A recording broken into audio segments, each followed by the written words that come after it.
बिस्मिल्लाहिर्रहमानिर्रहीम, अस्सलाम वालेकुम। अपोजिशन के इत्तेहाद तहरीक तहफ़्फ़ुज़ आइन ने एक बहुत बड़ा ऐलान कर दिया है और ऐलान ये किया गया है कि 8 फरवरी 2026 को पाकिस्तान में एक शटर डाउन हड़ताल की जाएगी, पहिया जाम होगा और सिर्फ पाकिस्तान में नहीं बल्कि दुनिया के जो बहुत से अहम शहर हैं वहाँ पर भी एहतजाजी मुज़ाहरे किए जाएंगे। तो ये शायद हमारी जो हालिया सियासी तारीख़ है इसमें पाकिस्तान की किसी अपोजिशन ने सिर्फ पाकिस्तान के अंदर नहीं बल्कि इंटरनेशनल लेवल पे एक यौम स्याह मनाने का ऐलान किया है। सवाल ये पैदा होता है कि क्या अपोजिशन वाकई 8 फरवरी 2026 को कोई ऐसा एहतजाज कर पाएगी कि जिससे हुकूमत पर कोई दबाव आएगा। दूसरी अहम बात यह है कि एक तरफ तो तहरीक तहफ़्फ़ुज़ आइन जो है उसने ये ऐलान किया है कि हम 8 फरवरी को इंटरनेशनल लेवल पर एहतजाज करेंगे, दूसरी तरफ पाकिस्तान के मुख्तलिफ़ उलमा और दीनी जमातों का एक इत्तेहाद है और ये एक गैर सियासी इत्तेहाद है। इसका नाम है तहरीक इत्तेहाद उम्मत पाकिस्तान और इस इत्तेहाद ने मरूफ़ आलिम दीन मुफ्ती तकी उस्मानी साहब की सरबराही में एक इजलास मुनक्कद किया कराची में और उसके बाद जो एक एलामिया जारी किया है वो बड़ा अहम है और उस एलामिया में उन्होंने बहुत से अहम मामलात पर अपने तहफ़्फ़ुज़ात का इजहार किया, लेकिन उसमें जो 27वीं आइनी तरमीम में जो सदर और कुछ अहम शख्सियात को जो एक ताहयात इस्तिस्ना दिया गया है, तो मुफ्ती तकी उस्मानी साहब और दीगर उलमा ने इस ताहयात इस्तिस्ना को खिलाफ इस्लाम करार दिया है, खिलाफ शरीयत करार दिया है। तो ये जो तहरीक इत्तेहाद उम्मत है, क्या आने वाले वक्त में इसमें शामिल जो दीनी जमातें हैं वो और तहरीक तहफ़्फ़ुज़ आइन इनके दरमियान कोई ताउन हो सकता है या नहीं हो सकता? ये दो मामलात हैं, बड़े अहम हैं। तो पहले हम आते हैं जी, ये जो 8 फरवरी को एक शटर डाउन और पहिया जाम हड़ताल करने का ऐलान किया गया है, क्या ये पॉसिबल होगा? 8 फरवरी में चंद हफ्ते बाकी हैं और इस मकसद के लिए जो खैबर पख्तूनख्वा के चीफ मिनिस्टर हैं सुहेल आफरीदी साहब, उन्होंने बाकायदा ऐलान भी कर दिया और उन्होंने कहा जी कि हमें इमरान खान साहब ने स्ट्रीट मूवमेंट चलाने का पैगाम भेज दिया और हमने तैयारी शुरू कर दी है। तहरीक इंसाफ के जो सेक्रेटरी जनरल हैं सलमान अकरम राजा साहब, वो भी यही बात कर रहे हैं और इमरान खान की बहन अलीमा खान साहिबा वो भी बार बार तवातर के साथ यही बात कर रही हैं कि अब हम मुज़ाकरात नहीं करेंगे, अब हम तहरीक चलाएंगे। दूसरी तरफ वज़ीर आज़म शहबाज शरीफ साहब जो हैं, उन्होंने गुज़श्ता दिनों अपनी काबीना के इजलास से ख़िताब करते हुए ये कहा है कि अगर अपोजिशन मुज़ाकरात करना चाहती है तो हम मुज़ाकरात के लिए तैयार हैं और इसके अलावा भी कुछ लोग जो हैं वो मुज़ाकरात के लिए एक्टिव हो गए हैं। शहबाज शरीफ साहब ने मुज़ाकरात की बात क्यों किया है? क्योंकि जो महमूद खान अचकज़ई साहब हैं, उन्होंने जो तहरीक तहफ़्फ़ुज़ आइन के तहत एक जो 2 रोज़ा कॉन्फ्रेंस बुलाई थी, उसमें उन्होंने ख़ुद कहा है, नवाज़ शरीफ साहब का नाम लेके कहा है कि इस सिलसिले में आप हमारी रहनुमाई फरमाएँ और हमने डायलॉग के दरवाज़े बंद नहीं किए। इसके अलावा भी कुछ मुस्लिम लीगी रहनुमा हैं, वो भी बबांगे दोहल डायलॉग की बात कर रहे हैं, उसमें साद रफ़ीक साहब जो हैं वो बड़े काबिल ज़िक्र हैं। तो ये मुज़ाकरात की बात जो है, ये एक तरह से जो अपोजिशन इत्तेहाद है तहरीक तहफ़्फ़ुज़ आइन, जिसने 8 फरवरी को पहिया जाम हड़ताल की कॉल दी है, उसी ने अपना जो एलामिया जारी किया उसमें यह भी कहा है कि हमने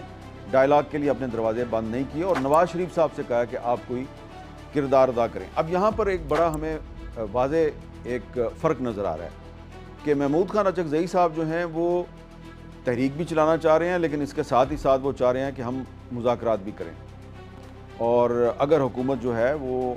इमरान खान साहब को रिलीफ़ देने के लिए कोई बातचीत करती है तो वो कहते हैं जी कि हम मुज़ाकरात के लिए भी तैयार हैं। लेकिन अलीमा खान साहिबा और सुहेल आफरीदी और सलमान अकरम राजा वो अब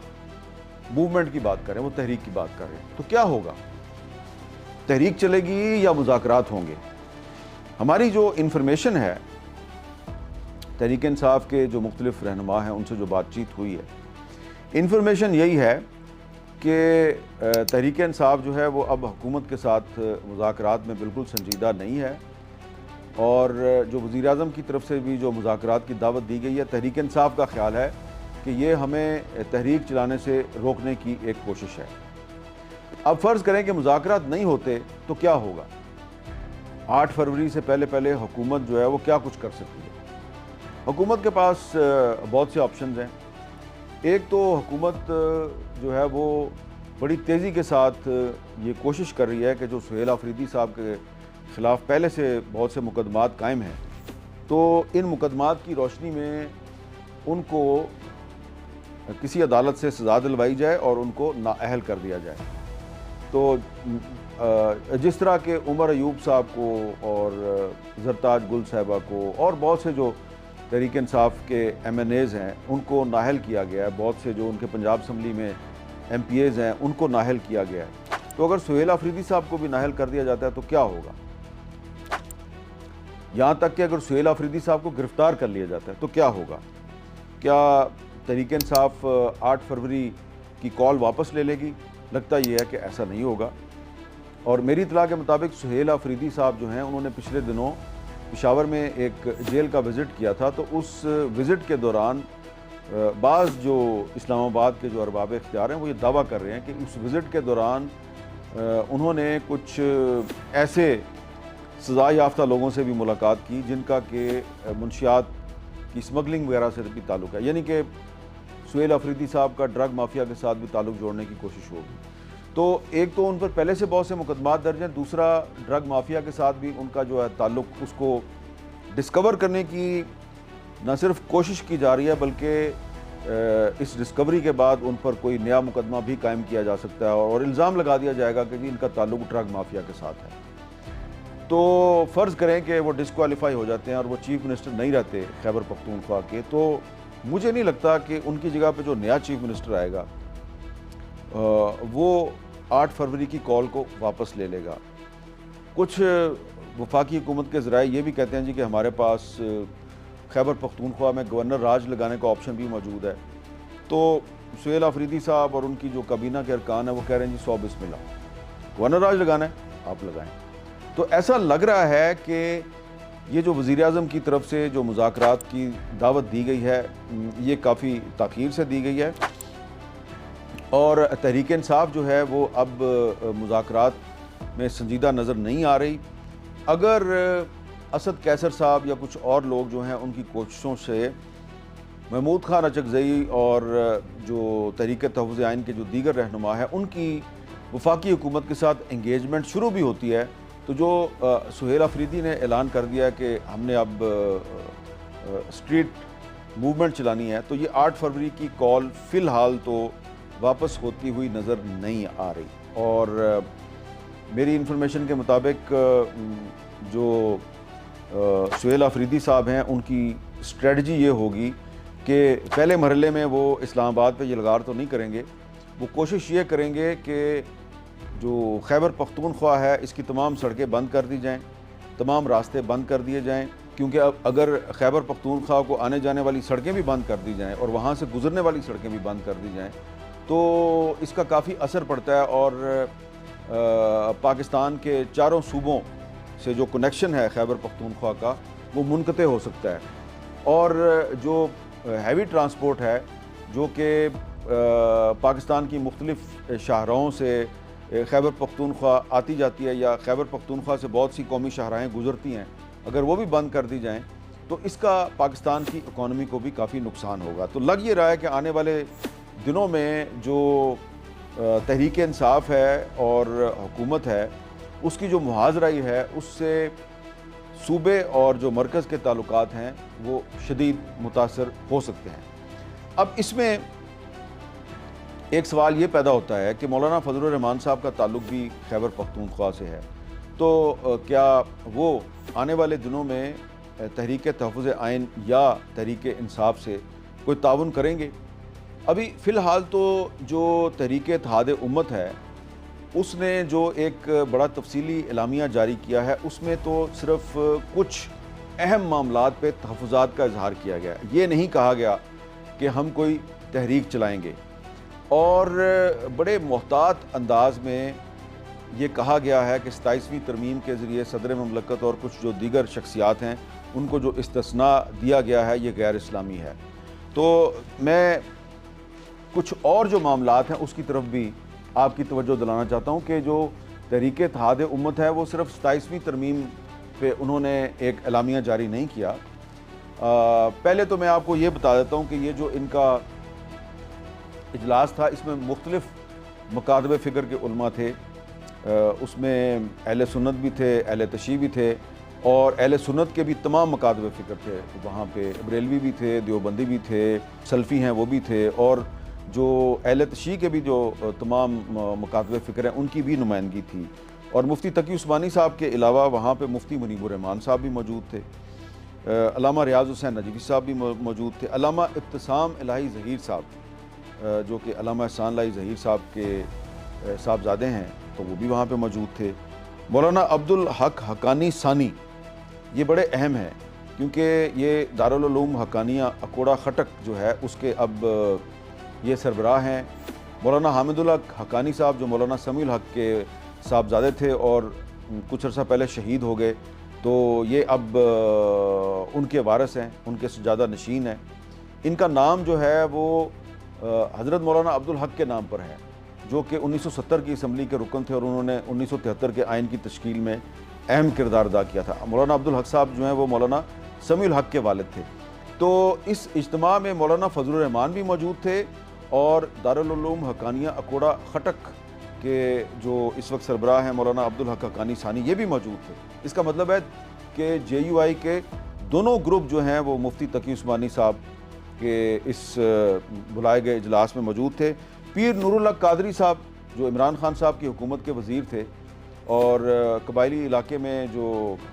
बरेलवी मकतबा फ़िक्र है उसकी नुमाइंदगी करते हैं, ये भी इस इज्तिमा में मौजूद थे। अल्लामा फ़याज़ नकवी साहब, मौलाना मंजूर मैंगल साहब, मौलाना मंजूर मैंगल साहब जो हैं इन्होंने इस इज्तिमा में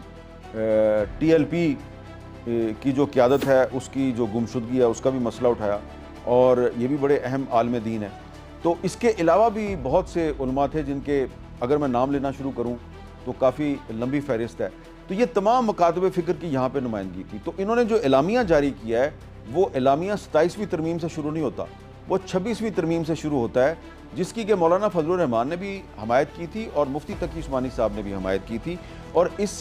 तहरीक इत्तेहाद उम्मत का जो एलामिया है उसमें कहा गया है कि आइन की 26वीं तरमीम का ये एक मुस्तसन फ़ैसला था कि मुल्क से रिबा यानी सूद के ख़ात्मे के लिए एक मुअय्यन मुद्दत मुकर्रर कर दी गई थी जो 31 दिसंबर 2027 को ख़त्म हो रही है और 1 जनवरी 2028 से सूदी निज़ाम को मुकम्मल ख़त्म करके इस्लामी मालियाती और बैंकारी निज़ाम नाफिज करना था। इस सिलसिले में स्टेट बैंक से तमाम बैंकों को हदायत दी गई थी कि वो मज़कूरा मुद्दत में अपने तमाम माली मामलात को सूद से पाक कर लें। लेकिन एलामिया कहता है कि इस मुबारक अमल को सबूताज करने और रुकावटें डालने का सिलसिला शुरू हो गया है। बावसूख ज़राए से हमें ये मालूम हुआ है कि वज़ारत कानून की तरफ से एक यादाश्त तैयार की गई है जिसमें इन बैंकों को इस हुक्म से मुस्तस्ना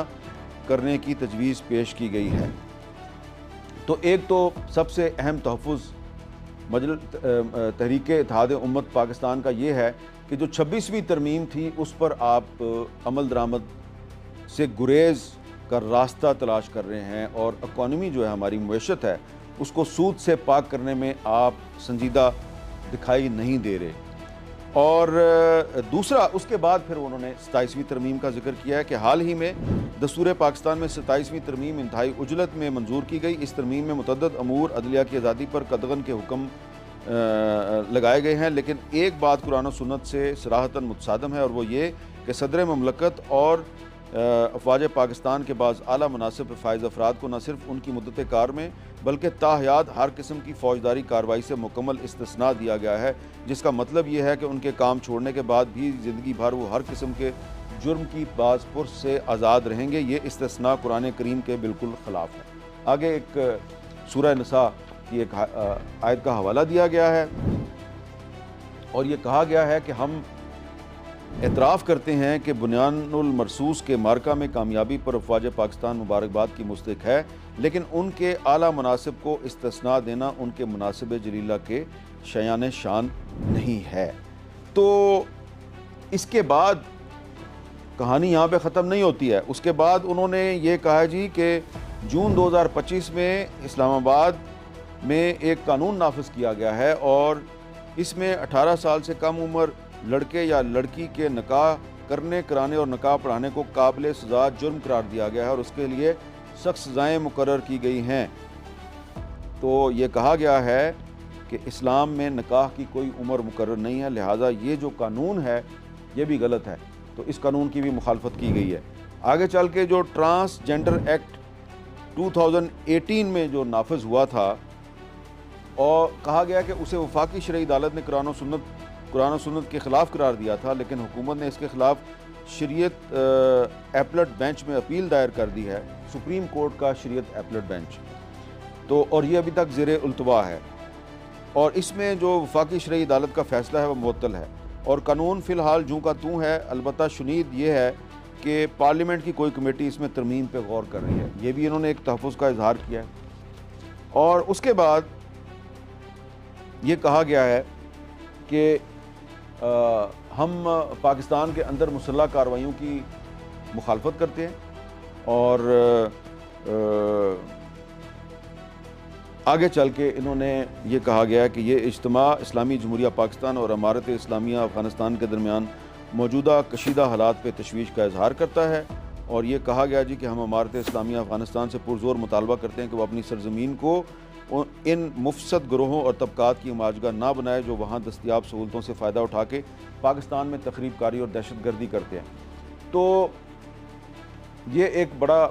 कम्प्रीहेंसिव एलामिया है, इसमें अफ़गानिस्तान का भी जिक्र है और आखिर में ये कहा गया है कि पाकिस्तान अपनी फ़ौज गज़ा ना भेजे। अब ये बड़े मुख्तलिफ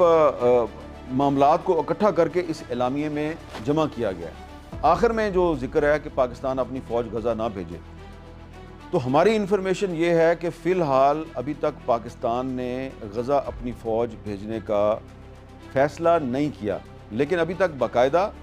इनकार भी नहीं किया कि हम अपनी फ़ौज नहीं भेजेंगे। लेकिन तमाम स्टेक होल्डर्स ने एक फ़ैसला कर लिया है कि हम फ़ौज नहीं भेजेंगे। इनकार क्यों नहीं किया? ताकि पाकिस्तान पर बहुत ज़्यादा दबाव ना आए, क्योंकि अमरीकी सदर डोनाल्ड ट्रंप ने ये गज़ा अमन प्लान जो है जब शर्म उल शेख में इसको दुनिया के सामने पेश किया था तो शहबाज शरीफ साहब ने उससे पहले ही इसकी हमायत कर दी थी। और जो हमारे डिप्टी प्राइम मिनिस्टर हैं और वज़ीर ख़ारजा हैं इसहाक़ डार साहब, वो पार्लियामेंट के फ्लोर पर ये कह चुके हैं अभी तक हमने कोई फ़ैसला नहीं किया और जिस 20 नुकाती गज़ा अमन प्लान पर हमने इत्तफ़ाक़ किया था, ट्रंप साहब ने वो प्लान अनाउंस नहीं किया। उन्होंने जो प्लान अनाउंस किया उसमें कुछ तरमीम व इजाफ़ा किया गया। तो ऐसा लगता है कि इस मामले पे पाकिस्तान के स्टेक होल्डर्स ने एक फ़ैसला कर लिया हुआ है कि हमने फ़िलहाल अभी तक यही फ़ैसला है कि हमने गज़ा फ़ौज नहीं भेजनी और अगर इस फ़ौज को हमास को गैर मुसल्लह करने के लिए इस्तेमाल किया जाएगा फिर तो पाकिस्तान ने किसी भी सूरत में फ़ौज नहीं भेजनी। लेकिन अगर फ़लस्तीनियों को फैसिलिटेट करने के लिए, उनको कोई सहूलियात फ़राहम करने के लिए पाकिस्तानी फ़ौज को भेजा जाता है तो फिर पाकिस्तान इस पर गौर कर सकता है। लेकिन ये सिर्फ पाकिस्तान नहीं है, और भी बहुत से ममालिक, इस्लामी ममालिक जो है वो भी अपनी फ़ौज को गज़ा भेजने के लिए तैयार नहीं है। लेकिन अब जो असल सवाल है वो ये है कि अगर 27वीं तरमीम जो है उसमें जो एक ताहयात इस्तिस्ना है, हुकूमत इसको ख़त्म करने पर राज़ी नहीं होती तो फिर ये जो तहरीक इत्तेहाद उम्मत में शामिल उलमा इकराम हैं और दीनी जमातें हैं ये क्या करेंगी। तो इस सिलसिले में हमारी इन्फॉर्मेशन ये है कि ये जो उलमा इकराम हैं इन्होंने जो कराची में जो एक इजलास किया था उसमें इन्होंने ये फ़ैसला किया कि पहले मरहले में हम सिर्फ हुकूमत को एक वार्निंग देते हैं कि आप 27वीं तरमीम वापस लें या उसमें ये जो इस्तिस्ना दिया गया है आप इसको ख़त्म करें और जो दीगर मामलात पे उन्होंने तहफ़्फ़ुज़ात का इज़हार किया इनको भी एड्रेस करें। और उसके बावजूद अगर हुकूमत जो है वो ये ताहयात इस्तिस्ना ख़त्म करने का फ़ैसला नहीं करती तो उसके बाद फिर अपोजिशन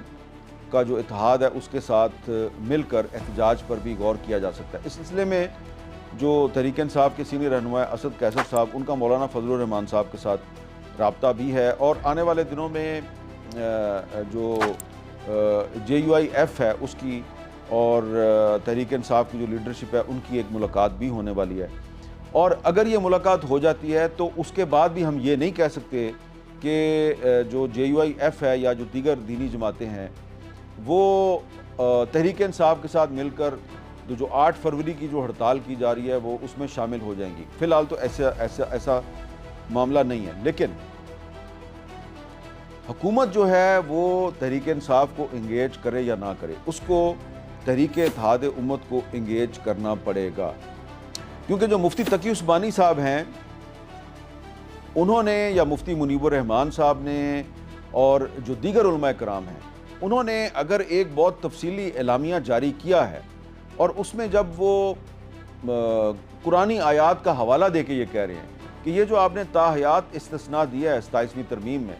कुछ शख्सियात को, ये खिलाफ शरीयत है, तो इस पर गौर तो करना चाहिए ना। और अगर आप इस पर गौर नहीं करेंगे और ये जो मुल्क के जय्यद उलमा कराम हैं, इनको अगर आप इंगेज नहीं करेंगे और दीनी जमातों के साथ इस मामले पे बातचीत नहीं करेंगे और इनको यकीन नहीं दिलाएंगे कि हम ये जो ताहयात इस्तिस्ना है इसको ख़त्म करने का अमल शुरू करने के लिए तैयार हैं, तो फिर ये मजबूर हो जाएंगी ये दीनी जमातें और उलमा कराम कि ये अपोजिशन के साथ मिलकर तहरीक चलाएं। तो हुकूमत ने जो भी करना है वो 8 फरवरी से पहले करना है। 8 फरवरी से पहले हुकूमत ने सुहेल आफरीदी साहब जो हैं उनके ख़िलाफ़ मुकदमात को अंजाम तक पहुँचाना है। और